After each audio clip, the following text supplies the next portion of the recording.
Eu quero trazer uma palavra baseada no nosso texto áureo desse mês. Estamos lendo o livro de Números, e eu quero trazer uma palavra baseada nesse texto áureo que nós lemos, mas eu vou ler alguns versículos mais. Quero que você abra a sua Bíblia em Números capítulo 22, nós vamos ler o versículo 12, depois o capítulo 23, o 8 e o 20. Ok? Números 22, versículo 12. É fácil você achar o livro de Números, está no Pentateuco, os 5 primeiros livros da Bíblia, perto de Deuteronômio, de Levítico. Números capítulo 22, versículo 12 diz assim: Então disse Deus a Balaão: Não irás com eles, nem amaldiçoarás a este povo, porquanto bendito é. Capítulo 23, versículo 8 e o versículo 20. Do capítulo 23 do livro de Números. Como amaldiçoarei o que Deus não amaldiçoa? E como detestarei quando o Senhor não detesta? E o versículo 20, que é o texto áureo nosso do mês. Eis que recebi mandado de abençoar, pois ele tem abençoado e eu não posso revogar. Glória a Deus.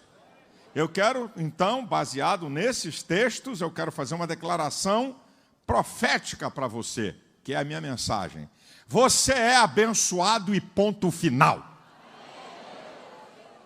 Eu vou contar 1, 2, 3 e quero que você repita no já. Esse aí é o título da mensagem, é profético para você. 1, 2, 3, já. Agora você vai pregar para você. Você vai falar, eu sou abençoado e ponto final. Vamos lá? Eu sou abençoado e ponto final.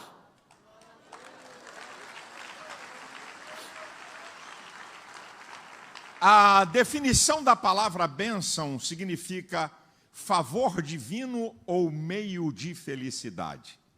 Significa que você é abençoado porque você recebeu o favor divino e a felicidade para você ser bênção. Ninguém é abençoado só para si. Quando você é abençoado é porque você é o favor divino e o meio de felicidade para outras pessoas. Mas a primeira parte da mensagem é uma mensagem simples, não tem muita coisa, mas não é muito eu falar que resolve. A primeira parte da mensagem é: por que é que eu e você somos abençoados? A gente primeiro precisa definir por que somos. Não é apenas uma coisa jogada ao léu da sorte, você é abençoado e está acabado. Tem que saber a causa, né? Por que você é abençoado e ponto final. Então, eu vou fazer aqui algumas conjecturas, é mais do que eu vou falar, mas essas aqui são verdades poderosas sobre essa questão, porque eu e você somos abençoados e ponto final. Número 1, você é abençoado e ponto final, em primeiro lugar, porque você é filho de Deus. Em João, capítulo 1, versículo 12, diz: A todos quanto receberam, deu-lhes o poder de serem feitos filhos de Deus aos que creem no seu nome. E quero explicar aqui, amigo, você que está presente, todo ser humano é criatura de Deus. Se torna filho quando entrega a sua vida a Cristo e reconhece que Jesus é o único Salvador. Mateus capítulo 7, versículo 9, diz que nós, sendo maus, sabemos dar boas dádivas a nossos filhos, quanto mais vosso Pai que está nos céus não vai dar bênçãos a vocês. Então, em primeiro lugar, você é abençoado porque você é filho de Deus. Segundo lugar, você é abençoado porque você é povo de Deus. 1 Pedro capítulo 2, versículo 9 e 10 diz: Vós sois a geração eleita, o sacerdócio real, a nação santa, o povo adquirido, para anunciar as virtudes daquele que vos chamou das trevas para a sua maravilhosa luz. Vós que em outro tempo não erais povo de Deus, agora sois povo de Deus. Que não tinhais alcançado misericórdia, agora alcançastes misericórdia. Você é povo de Deus e por isso você é abençoado e ponto final. Terceiro, por que você é abençoado e ponto final? Porque você é a igreja do Deus vivo.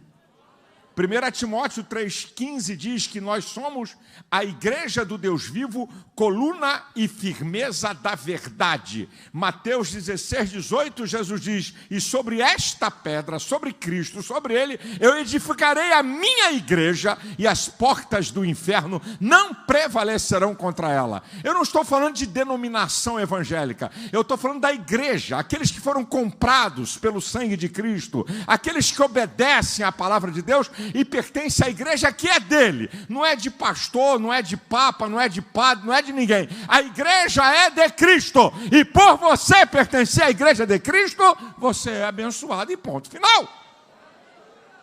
Vou te dar mais um motivo porque você é abençoado e ponto final. Porque você foi comprado por bom preço. Alguém pagou o preço da tua salvação. Eu e você estávamos condenados ao inferno, à perdição eterna. 1 Pedro, capítulo 1, versículo 18 e 19, diz que não foi com coisas corruptíveis, como ouro ou prata, que fostes comprado da vossa vã maneira de viver, que por tradição recebeste dos vossos pais, mas pelo precioso sangue de Jesus Cristo, de um cordeiro imaculado e incontaminado. Cristo morreu no Calvário, derramou o seu sangue para que eu fosse comprado de volta e tivesse direito à vida eterna e à salvação. Eu também te dou mais um motivo porque você é abençoado e ponto final. Está vinculado a isso, por causa de Cristo. Por causa de Jesus. Efésios 1,3 diz: bendito seja o Deus e Pai de nosso Senhor Jesus Cristo, que nos abençoou com todas as bênçãos espirituais nos lugares celestiais por Cristo. Olha que coisa incrível. As bênçãos sobre a sua vida, elas não estão no planeta Terra. A produção, a fonte da bênção, por isso que o diabo não toca, o ímpio não toca, governador não toca, presidente não toca, ninguém toca. As bênçãos são produzidas nos lugares celestiais por Cristo, um lugar onde capeta não entra, onde ninguém entra. É lá que estão preparadas as bênçãos para serem derramadas sobre você. Por isso que você é abençoado e ponto final. Uma outra coisa é porque você é abençoado e ponto final. Porque você tem direito a todas as promessas que estão aqui nesse livro. É verdade, pastor? Sim, eu estou fazendo uma afirmação teológica. 2 Coríntios 1,20 diz: porque todas quantas são as promessas de Deus, são nele sim e por ele o amém, para a glória de Deus por nós. Vou traduzir numa linguagem mais fácil esse texto. O que é que o texto está dizendo? Deus faz a promessa só pode ser manifestada por Cristo, ele concorda em manifestar a promessa na sua vida e o objetivo, Deus ser glorificado. Você tem direito às promessas de Deus, por isso você é abençoado e ponto final. E por que você é abençoado e ponto final? Por causa dessa palavra aqui. Jeremias 1,12 diz que Deus vela em fazer cumprir a sua palavra. Romanos 3,4 diz: seja Deus verdadeiro e todo homem mentiroso. 2 Timóteo 2,13 diz: se formos infiéis, ele permanece fiel. Tito 1,2 diz que Deus não pode mentir, ele cumpre a sua palavra. Mateus 24,35: passarão os céus e a terra, mas as suas palavras não hão de passar. Essa é a palavra viva que afirma que você é abençoado e ponto final.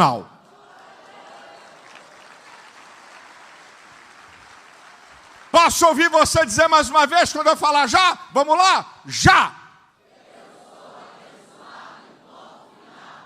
Aleluia! Agora eu quero fazer algumas considerações sobre essa questão de você ser abençoado e ponto final. As considerações que eu vou fazer, você pode ter certeza que alguma delas é profética para a sua vida. A primeira delas é profética.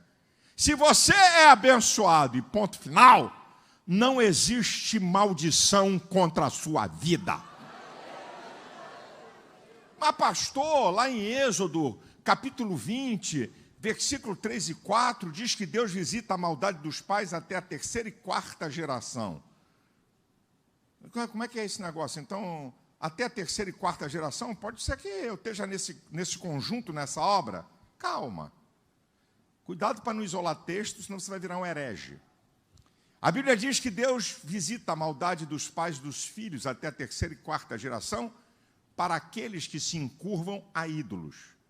Mas no versículo 5 e 6 tem uma outra sentença, que ele diz que ele faz bênçãos a milhares de geração para aqueles que o amam e obedecem a sua palavra.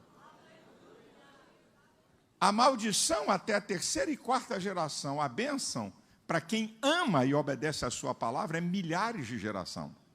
Para você poder entender isso. Uma outra coisa muito interessante é que havia em Israel um ditado, e eles acreditavam em maldição hereditária. E aí o profeta Ezequiel, no capítulo 18, versículo 2, diz assim: vocês têm dito que os pais comeram uvas verdes e o dente dos filhos enfraqueceram. Era um ditado, quer dizer, resultado, consequência. Aí o profeta vai dizer assim: nunca mais se fale esse ditado em Israel. E no versículo 20 desse capítulo ele vai explicar: a alma que pecar, essa morrerá. Os filhos não vão levar a maldade do pai, nem o pai a maldade dos filhos. Depois, no Evangelho de João, capítulo 9, os judeus também falavam em maldição hereditária. Aí trouxeram um cego de nascença e perguntaram a Jesus: quem pecou? Ele ou seus pais? Eles acreditavam em maldição. Jesus disse: nem ele, nem os pais dele. É para que nele se manifeste as obras de Deus. Mas para acabar com a conversa, 2 Coríntios capítulo 5, versículo 17. Se alguém está em Cristo, nova criatura é. As coisas velhas se passaram, as coisas velhas se passaram, as coisas velhas se passaram e tudo se fez novo.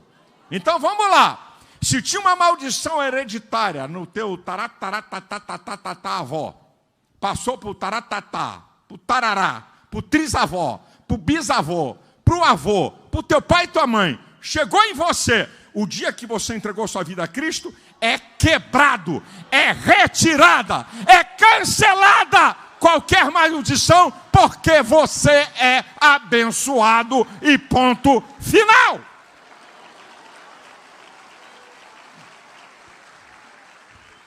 Se você é abençoado e ponto final, receba que isso aqui também é uma palavra profética para você. Quando eu terminar, você diga: eu recebo, é para mim, eu me aposto. Diga aí uma frase, se você crê, viu, filho? Não estou obrigando ninguém a falar. É uma palavra profética. Se você é abençoado e ponto final, nenhum inimigo prevalecerá definitivamente sobre você.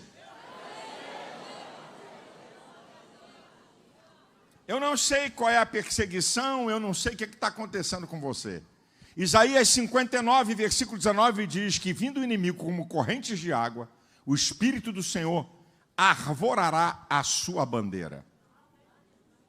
Deuteronômio, capítulo 28, versículo 7, diz que, vindo o inimigo por um caminho, vai fugir por 7. O que é isso, hein? Aqui no Rio de Janeiro nós conhecemos um pouquinho desse negócio. Deixa eu te explicar o que é isso. O que o texto está dizendo é que quando o inimigo vem te atacar, ele vem em bloco e organizado. Essa é a ideia do texto. O inimigo vem por um caminho e foge por 7. Você já viu o bandido quando vai fazer um assalto? Vem eles com 4, 5, planejado como é que vai assaltar uma loja. Eles entram na loja, aí vem a polícia. Meu filho, você já viu o vídeo? Um foge para um lado, outro foge para o outro atravessa a rua, outro é atropelado, outro é preso. Sai tudo tonto. Aqui é a ideia de Deus. O inimigo vem te atacar em bloco. Mas como Deus é a sua defesa, cada um vai fugir por um lado. Eu estou citando aqui, eu não estou inventando não. Isso aqui é Bíblia, meu irmão. Isaías 54, 17 diz que nenhuma ferramenta preparada contra você prevalecerá. Eu creio na Bíblia. Hebreus capítulo 13, versículo 6 diz: ousemos com confiança dizer: o Senhor é o meu ajudador, não temerei o que me possa fazer o homem. Salmo de Davi no meio da guerra, no meio da batalha, quando ele estava sendo afrontado, é o Salmo 27, os 3 primeiros versículos. O Senhor é a minha luz, a quem temerei? O Senhor é a força da minha vida, de quem me recearei? Quando os malvados, meus inimigos, meus adversários, se levantaram para comerem as minhas carnes, tropeçaram e caíram. Ainda que um exército me cercasse, o meu coração não temeria. Ainda que a guerra se levantasse contra mim, nele confiaria.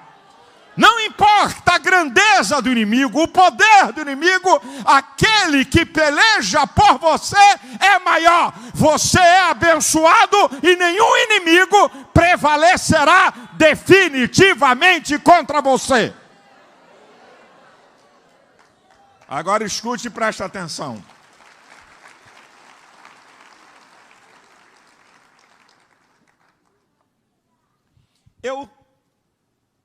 Sempre quando eu prego, desde novo, quando eu vou pregar qualquer mensagem, eu fico pensando no que as pessoas que estão assistindo estão indagando e que eu tenho que dar uma resposta. Porque muitas vezes você está com o microfone na mão, você está falando, eu estou falando verdades aqui, tudo isso aqui é verdade. Eu estou falando aqui verdades da Bíblia, verdades que eu creio.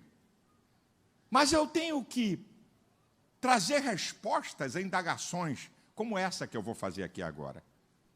Eu tenho certeza que alguém aqui está indagando. Se eu sou abençoado, por que eu estou atravessando lutas e tribulações e adversidades? Eu tenho que dar essa resposta. Porque quando você está pregando qualquer tema bíblico, você tem que responder aquilo que está em volta do que você está explicando ou do que você está ensinando. Não apenas uma frase de efeito para satisfazer a plateia, ou para atender uma demanda de alegria. Eu estou falando que você é abençoado e ponto final. Disse aqui os motivos porque você é abençoado. Profetizei sobre a sua vida. Não tem maldição para quem é abençoado. Nenhum inimigo prevalecerá definitivamente sobre a sua vida. Ele pode ter alguma vitória, mas definitivamente ele não vai prevalecer. E aí, então, tem uma pergunta. Eu sou abençoado? E por que eu estou atravessando lutas, adversidades, dia mal? Então, eu vou te responder isso. Eu vou dar uma resposta, porque Deus permite lutas e adversidades na vida do abençoado. Número 1, aprimoramento espiritual. Deus permite lutas e adversidades na sua vida, não é para te destruir, é para te aprimorar. O apóstolo Paulo diz em Romanos capítulo 5, versículo 3, porque sinto prazer na tribulação, porque a tribulação produz a paciência a experiência, a experiência a esperança, e a esperança não traz confusão, porque o amor de Deus está derramado em nossos corações pelo Espírito Santo que nos foi dado. O que Paulo está dizendo com essa palavra? Ele diz que a tribulação produz a paciência, isso é, você vai ter que aprender a depender de Deus. Porque a questão não vai ser resolvida na hora que você quer. E aí ele vai dizer uma outra coisa, depois da paciência, você vai ter a experiência, isso é, você vai ter a experiência de passar pela adversidade, pela tribulação e Deus te dá a vitória. E aí vai criar em você a esperança é a confiante perseverança no futuro, isso é, quando eu passar por outra tribulação, por outra adversidade, eu sei que eu vou ter também a vitória. Eu tenho a experiência espiritual de Deus agir no meio da tribulação. Então, a tribulação e a adversidade, ela trabalha no aprimoramento espiritual da nossa vida. O Salmo 119, versículo 71, o salmista diz assim: foi-me bom ter sido afligido, para que aprendesse a tua lei. Olha o que ele está falando. A minha adversidade, a minha luta, me fez chegar mais perto de ti. Me fez entender a tua palavra para te obedecer. Olha o que o apóstolo Paulo diz em 2 Coríntios, capítulo 4, versículo 7. Porque a nossa leve e momentânea tribulação produz em nós um peso de glória muito excelente. Quem está falando de leve e momentânea tribulação? O apóstolo Paulo, que tomou pedrada, que tomou varada, que tomou 5 quarentenas, menos uma, de chicotada, Sabe o que significa isso? A lei permitia dar até 40 chibatadas, a malandragem antiga. Quando os algozes queriam matar um prisioneiro, davam 39, não deu 40, pode dar mais 40. Davam mais 39, não matou o cara, é 40 menos 1. Ele tomou 5 quarentenas menos 1, 196 chibatadas. Segundo os especialistas, quando o cara tomava a segunda série, ele perdia o controle do aparelho digestivo. Já sabe o que acontece? Quem tomava 3 quarentenas menos 1 era morto. Ele tomou 5 menos 1 e está falando da nossa leve e momentânea tribulação. Tem alguém reclamando de alguma coisa aqui hoje? Está todo mundo alegre? Todo mundo felizinho? Olha o que ele está dizendo. Que a tribulação e a adversidade produz um peso de glória, uma experiência espiritual que fortalece ele. Eu estou citando aqui para você a Bíblia. Agora, olha Paulo em 2 Coríntios 12, a partir do versículo 7. Ele vai dizer que tinha um espinho na carne. E por 3 vezes ele orou ao Senhor para que o Senhor o desviasse dele. Você tem que aprender uma coisa. Um judeu não é um brasileiro, não é um carioca. Um judeu não faz repetições vãs na oração. Exemplo. Brasileiro orando, querendo uma casa própria. Eu vou dizer como é que ele ora. Senhor, abre as portas para eu comprar uma casa própria. Deus, eu preciso de uma casa própria de 3 quartos pelo menos. Senhor, me dá uma casa própria. Já falou 3 vezes da casa própria. Ele vai falar 6. Um judeu não. Senhor, me dá uma casa própria. E continua a oração. Quando um judeu falasse 3 vezes a mesma coisa numa oração, ele está dizendo que não aguenta mais. Ele está no limite de suportar. Então, quando Paulo está dizendo que por 3 vezes ele ora ao Senhor, pedindo a Deus para desviar daquele espinho na carne, é que ele estava no limite de suportar. Aí ele vai ouvir uma palavra do Senhor. Paulo, a minha graça te basta, porque o meu poder se aperfeiçoa na fraqueza. Paulo aprende rapidinho. E ele vai dizer, de muita boa maneira eu me gloriarei nas minhas fraquezas, para que em mim habite o poder de Cristo. Porque sinto prazer nas fraquezas, nas necessidades, nas injúrias, nas angústias por amor de Cristo, porque quando eu estou fraco, então eu sou forte. O que ele está falando? Quando ele passa por essas moendas de lutas, de adversidade, de dia mau, ele está sendo fortalecido. Eu já brinquei aqui e vou repetir, eu estou desconfiado, por favor, isso não é teologia. Isso é conjectura pura e simples, ok? Mas para você entender. Eu estou desconfiado, ok? Não é? Ih, pastor Silas agora trouxe uma nova doutrina. Não estou trazendo nova doutrina nenhuma.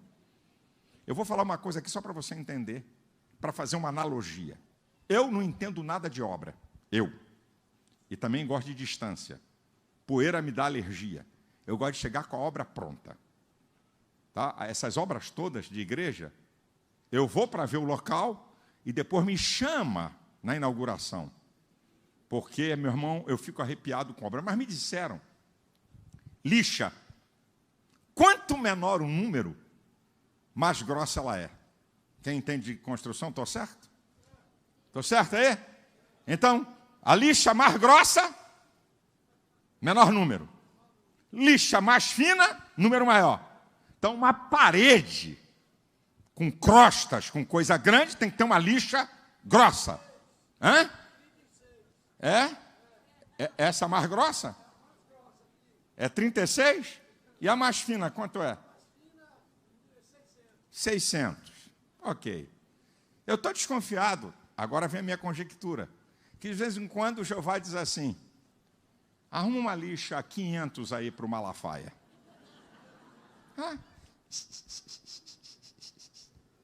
Aleluia. Tribulaçãozinha. Mas de vez em quando o Jeová diz assim, a 36. Maravilha, glória a Deus, a coisa está feia. Estou desconfiado que deve ter alguma lixa lá no céu, sabe? Para poder purificar a minha vida e a sua. Porque tribulação e adversidade na vida de quem é abençoado não é para te matar, é para te aprimorar. Número 2, tribulação e adversidade na vida de abençoado é para correção de áreas vulneráveis. Meu filho. Hebreus 12:6 diz que Deus corrige a quem ama e açoita a qualquer que recebe por filho.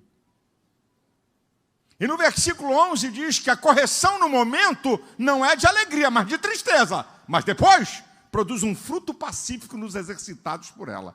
No meio da luta da adversidade é para gemer. É verdade. Quando você está na luta, na adversidade, que Deus está te corrigindo, não é fácil. Mas depois produz um fruto pacífico nos exercitados por ela. Depois traz paz, traz alegria, traz conforto.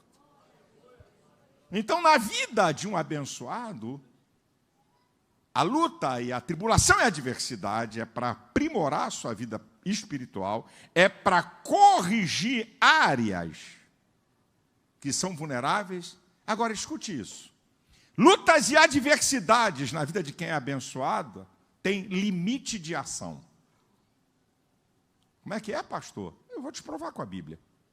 Na vida de um abençoado, de quem é abençoado, eu já expliquei os motivos para você ser abençoado, lutas e adversidades têm um limite de ação. 2 Coríntios, capítulo 4, versículo 8 e 9. Em tudo somos atribulados, mas não angustiados. Perplexos, mas não desanimados. Perseguidos, mas não desamparados. Abatidos, mas não destruídos. Está colocando um limite. Em tudo somos atribulados. Tribulação até o limite máximo anterior à angústia. Viver angustiado, não. Perplexos, sem entender nada. Não sei nem por que está acontecendo isso, mas desanimado nunca. Perseguido até o limite máximo anterior a te alcançar. Mas desamparado você não vai estar, ninguém vai botar a mão em você. Abatidos até o limite máximo anterior à destruição. Mas destruído não. Então, na vida de abençoado, há um limite de ação. Tribulação e adversidade na vida de um abençoado, ela não é para sempre, tem final. O Salmo 30, versículo 5 diz que o choro pode durar uma noite, mas a alegria vem ao amanhecer. Noite e choro na Bíblia são indicativos de tribulação, de dia mau e de adversidade. Dia e alegria é sinal de vitória, de um novo tempo, de uma nova dimensão. E você já parou para ver uma coisa interessante? O choro pode durar uma noite, tem um limite. Mas a alegria vem ao amanhecer, não tem limite. Significa que na vida de um abençoado, a vitória, a bênção, será infinitamente maior do que o tempo da luta e da adversidade. Uma outra coisa interessante é que lutas e adversidades na vida de um abençoado, elas estão limitadas ao tempo da vida terrena. E as bênçãos estão dimensionadas ao tempo ilimitado da eternidade. Então, na vida de um abençoado, lutas e tribulações e adversidades estão limitadas ao tempo da vida terrena. E as bênçãos estão dimensionadas ao tempo ilimitado da eternidade. Por isso que quando Paulo está em 2 Coríntios, capítulo 4, que eu citei aqui, e que ele vai dizer uma palavra tão incrível, tão tremenda, quando ele está dizendo, olha, porque a nossa leve e momentânea, no versículo 17, porque a nossa leve e momentânea tribulação produz em nós um peso de glória muito excelente. Ele vai continuar. Não atentando nós para as coisas que se veem, mas para as que se não veem, porque as que se veem são temporais, as que se não veem são eternas. E é Paulo que vai dizer em Romanos 8,18, para mim tenho por certo que as aflições do tempo presente não são para comparar com a glória que em nós há de ser revelada. Isso é, a aflição é aqui para essa vida, a glória é para a eternidade. Por isso que Paulo vai dizer em 1 Coríntios, capítulo 15, versículo 19, se esperarmos em Cristo somente nesta vida, somos os mais miseráveis de todos os homens. Se você pensa que Deus vai dar todas as respostas que você quer, se você pensa que Deus vai te livrar de toda a tribulação, se você pensa que tudo que você pede a Deus, Deus vai te dar, tira o cavalo da chuva, porque você não vai ter. Porque aqui nessa terra, até para abençoado tem luta, tribulação, adversidade, e Deus não dá tudo o que eu peço a Ele, mas você pode ter certeza de uma coisa, dessa verdade total e completa, é que um dia todo choro, toda doença, toda escassez, toda enfermidade, a morte será derrotada definitivamente na vida de um abençoado. Para terminar,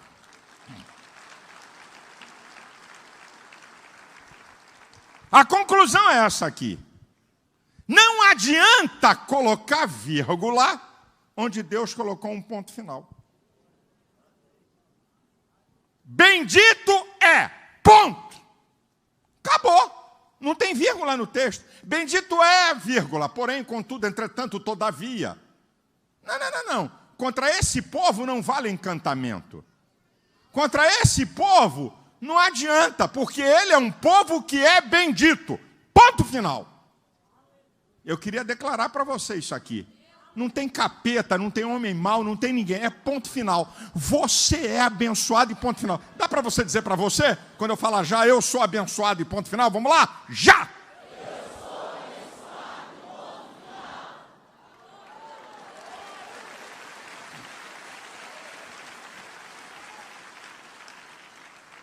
Então, se você é abençoado e ponto final, eu vou terminar profetizando para a sua vida. Na conclusão aqui, olha o que o Senhor faz quando Ele quer abençoar. É profético para você. Quando Ele quer abençoar, lá em Atos, capítulo 2, versículo 2, diz assim: e de repente é inesperadamente, sem aviso prévio. Eu queria dizer, quem é que vai receber aí? Que na vida de abençoado tem de repente. Na hora que você não espera, no dia que você nem está antenado, sem aviso prévio, de repente a porta é aberta, o milagre chega, a promessa se cumpre. Isso é na vida de abençoado.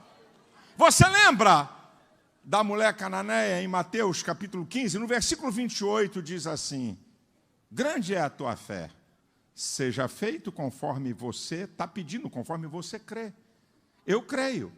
Quem sabe aqui, essa noite, nesse lugar, Deus está dizendo para um abençoado aqui: grande é a tua fé. Você vai sair daqui desse culto com a vitória. Quem sabe? Quem recebe isso daí? Quem diz um amém? Você lembra da mulher do fluxo de sangue?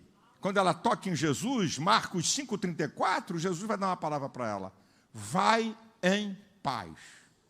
Ser curada desse teu mal. Esse teu mal tem destruído a tua vida. Esse teu mal tem causado dor. Esse teu mal tem causado sofrimento. Esse teu mal está levando você para a sepultura. Eu cancelo o mal. Vai em paz. Quem sabe aqui, eu quero ser profeta de Deus, para a vida de algum abençoado que há anos está sofrendo com um problema, e aqui nessa noite, eu estou me assistindo, não sei, Deus está dizendo: ei, vai em paz. Esse mal está cancelado. Quem é que recebe essa palavra? Em Marcos capítulo 1, versículo 41, um leproso se prostra diante de Jesus e diz uma palavra: Senhor, se tu quiseres, tu pode me fazer limpo. Olha a resposta de Jesus: eu quero ser limpo. Abre a mão aí. Essa eu vou pedir até para você abrir a mão. Abre aí para receber. Quem sabe, eu não posso dizer isso que vai acontecer com todo mundo. Quem sabe alguém aqui? Quem sabe alguém aqui que está clamando a Deus, está fazendo uma campanha, veio aqui ou nem veio aqui, mas tem clamado a Deus: Deus me responde nisso, Deus me dá a vitória, Deus me dá um livramento, me dá uma cura. E quem sabe aqui, para um abençoado, Deus está dizendo: eu quero, eu vou te curar hoje, eu vou abrir essa porta hoje, Eu vou dar sentença favorável hoje. Recebe aí, meu filho, essa palavra em nome de Jesus. Você lembra um outro episódio de Lucas capítulo 18, do cego de Jericó? Jesus vira para ele e diz: que queres que eu te faça? Eu quero ver. Então veja, ele viu. Quem sabe aqui tem uma pergunta de Deus para você. Que queres que eu te faça? Ah, mas meu Senhor, para de conversa, meu irmão, vai direto. Mas por que Deus está perguntando isso para mim? O teu papel é responder. Você está igual o cara no tanque de Betesda. Hã? Você quer ser curado? O negócio é o seguinte, é quando o anjo movimenta a água, vai um na minha frente. Não estou perguntando nada disso. Sabe, responde o que Deus está te perguntando, o que Deus está falando. Hã? O que queres que eu te faça? Eu quero ver. Focal. Então veja, ele viu? Quem sabe essa aqui é a palavra para algum abençoado aqui. Que queres que eu te faça? Diga aí para Deus, meu irmão. Quem sabe ele vai dizer: eu vou fazer, eu vou realizar. Sabe por quê? Porque você está diante do Deus Todo-Poderoso. Operando eu, quem impedirá? Jesus declarou em Mateus 28, 18: é-me dado todo o poder nos céus e na terra. Ele tem o poder para operar qualquer milagre, para repreender qualquer enfermidade, para resolver qualquer problema, para te dar vitória em qualquer área. E eu quero que você repita. A igreja de pé, por favor. Eu quero ouvir você falar em alto e bom som. Eu vou contar 1, 2, 3. E no já, se você crê, eu quero que você declare: eu sou abençoado e ponto final. Escuta aí, capeta, o povo de Deus. Que a enfermidade possa escutar isso. Teus inimigos, escutem isso. Essa declaração profética sobre a sua própria vida. Eu vou contar 1, 2, 3 já. E diga com vontade se você crê. Se não crê, fica calado. É para quem crê. Vamos lá. 1, 2, 3, já!